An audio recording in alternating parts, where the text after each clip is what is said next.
বন্ধুরা দেখো, আমি মটন রান্না করছি। মটন কষানো হয়ে গেছে। এখন আমি এদিকে গরম জলটা দিয়ে দেবো। মটনের রান্না বন্ধ করিনি। এই দেখো, গরম জল ঢেলে দিচ্ছি। আজকে একটু পাতলা করে করবো, একটু জল একটু বেশি দিলাম।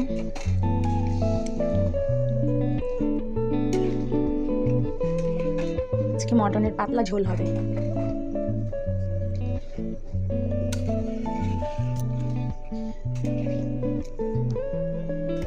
মটনের কালার দেখো, আমরা তো শুকনো লঙ্কাটা খাই না, ওর জন্য কাঁচা লঙ্কা দিয়ে মটন রান্না করি, সব কিছুই রান্না করি।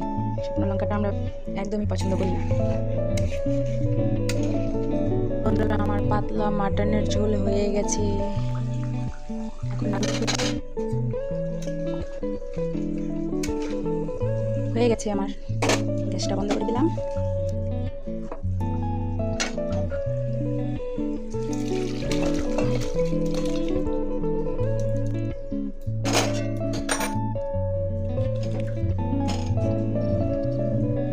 কার কার ভালো লাগে কমেন্ট করে জানিও।